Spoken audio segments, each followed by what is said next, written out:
I started the night shift at exactly 10:47 p.m., a few minutes earlier than usual, mostly because I didn't want to run into the day guard again. He had this habit of staring a little too long when handing over the keys, like he wanted to say something but never did. That night, though, he didn't even make eye contact. He just pressed the ring of keys into my hand and muttered, "If you hear knocking, don't check it right away."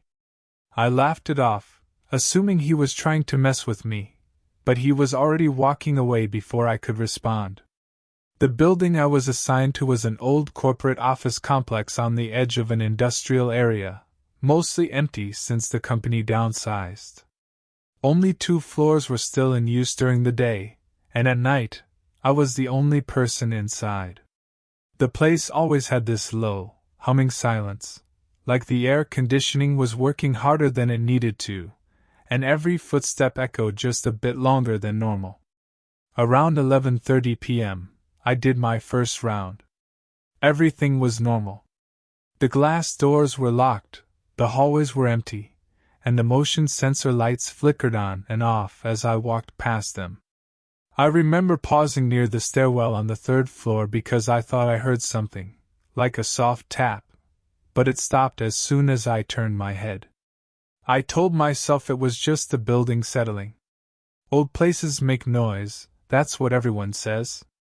By 12:15 a.m., I was back in the security room, watching the camera feeds. Most of them showed empty hallways, dimly lit offices, and the parking lot outside. Nothing unusual. I had my phone out, scrolling through random videos, trying to stay awake. Then, at exactly 12:38 a.m., I heard it. A knock. It was faint, but clear enough that I looked up immediately. It sounded like it came from somewhere down the main hallway, not from the front entrance. I sat still for a few seconds listening. Nothing. I checked the camera for that hallway, expecting to see maybe a loose panel or something hitting the wall, but the screen showed nothing. The corridor was empty. Still, I couldn't ignore it. I grabbed my flashlight and stepped out of the security room. The hallway lights flickered on as I walked, one by one, creating this slow, creeping illumination ahead of me. I moved carefully, trying not to make too much noise. When I reached the spot where I thought the knock came from, I stopped and listened again. Silence. I even tapped the wall lightly myself, trying to see if maybe something was loose, but everything felt solid. I stood there for a moment, feeling a little stupid, then turned around to head back. That's when I heard it again. This time, it was louder. 3 distinct knocks. But it didn't come from the hallway. It came from behind me. I turned quickly, shining my flashlight down the corridor I had just walked through. Empty. Completely empty. My chest tightened a bit, but I still tried to stay rational. Maybe it was coming from another floor. Sound travels weird in buildings like this. I decided to check the cameras again instead of wandering around blindly. When I got back to the security room, I immediately rewound the footage for the hallway I was just in. I watched myself walk down, stop, and then turn around. Everything looked normal. No one else was there. But right as I reached the point where I turned back, something caught my eye. For just a single frame, the light at the far end of the hallway flickered off. Completely dark for less than a second, then back on. I leaned closer to the screen, replaying it again and again. It was subtle, but it was definitely there. And then I noticed something else. Right before the light flickered, there was a shape at the very edge of the frame.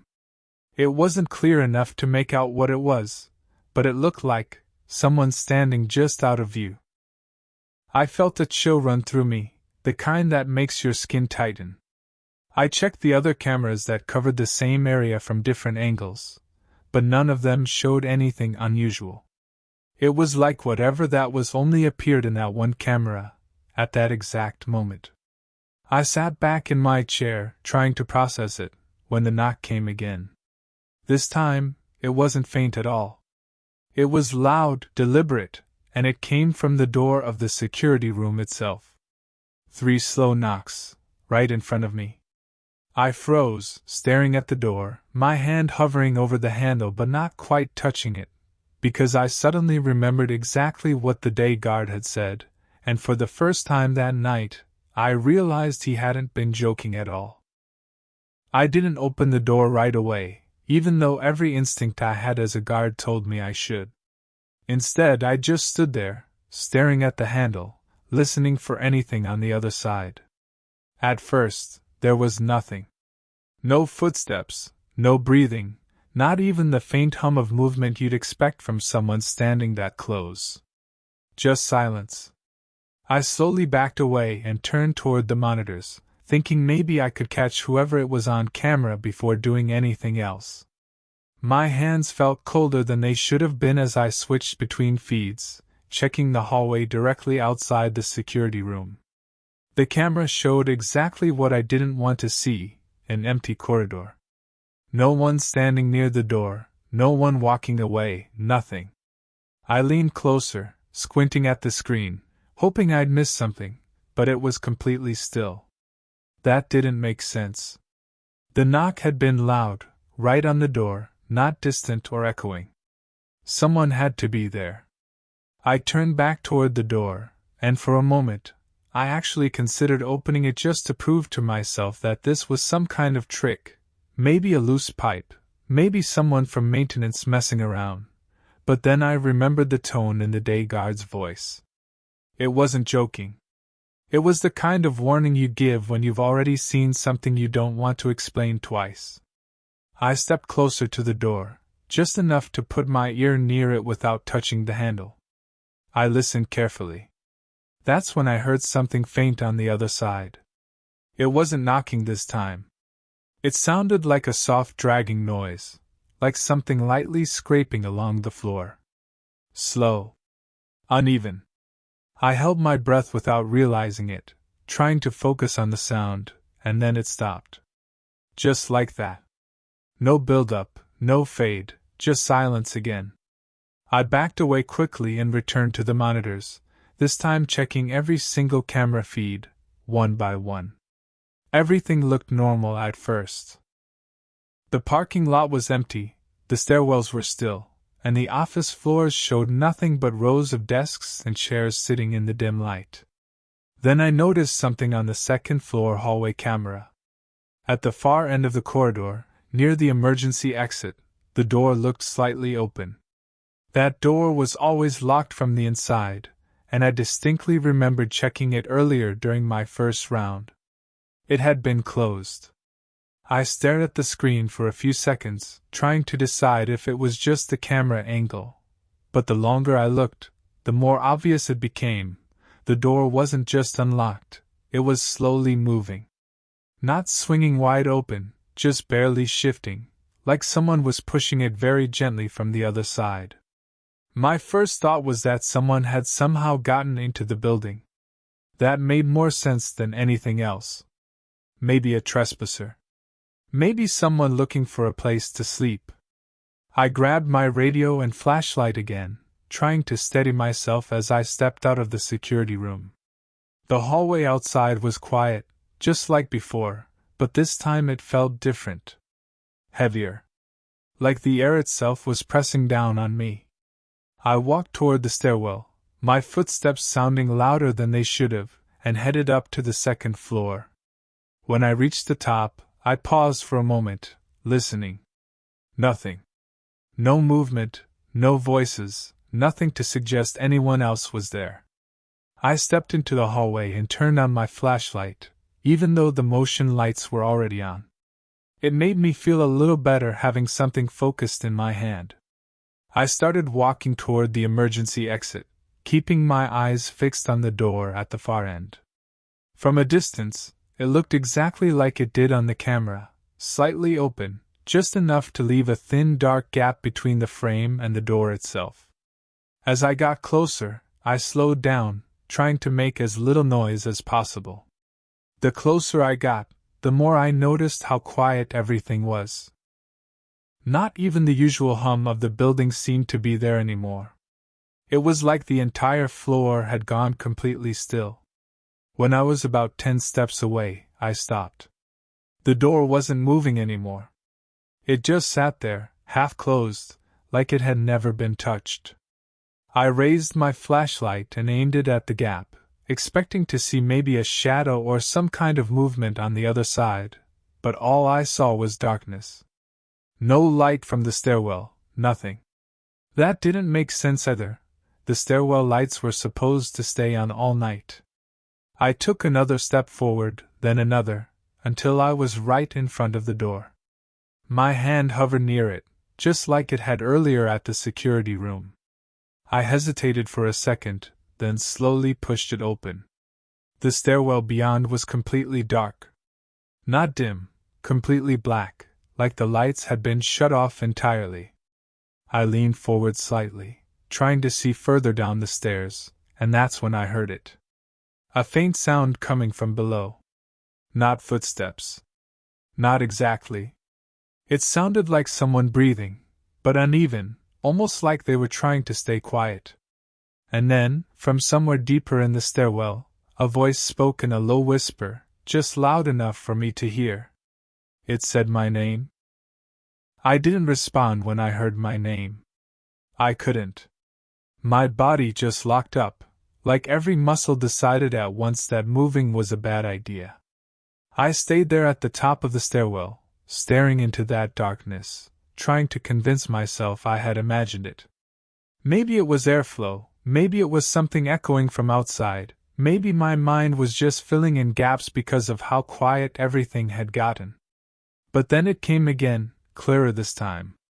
My name, whispered slowly, like whoever was down there wanted to make sure I heard it properly. That's when I stepped back.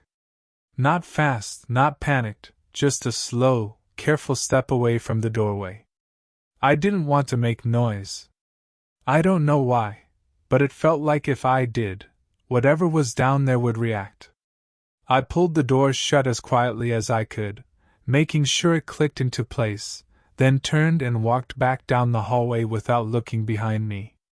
My breathing felt too loud, so I tried to control it, keeping it steady as I headed back toward the stairwell on the opposite side.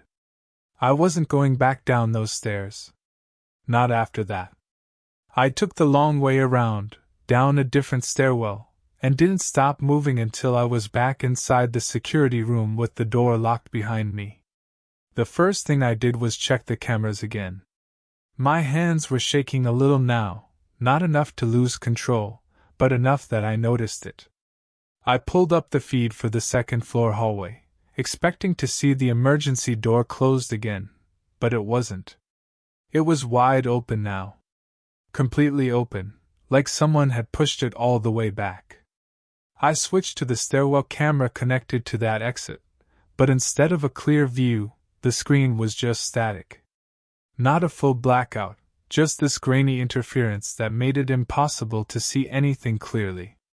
I stared at it for a while, hoping it would stabilize, but it didn't. Then something else caught my attention. On the main hallway camera outside the security room, there was movement. I froze for a second, then leaned closer to the screen. At first, I thought it was just the lights flickering again, but no, it was something else. A shadow. Not a quick one, not something passing by. It was slow. It stretched along the wall, moving just enough to show that whatever was casting it was getting closer to the door. I felt my throat tighten as I watched it. There was still no one visible on the camera, just the shadow moving across the floor and up the wall like it belonged to something standing just out of frame. Then it stopped, right in front of the security room door. I didn't move.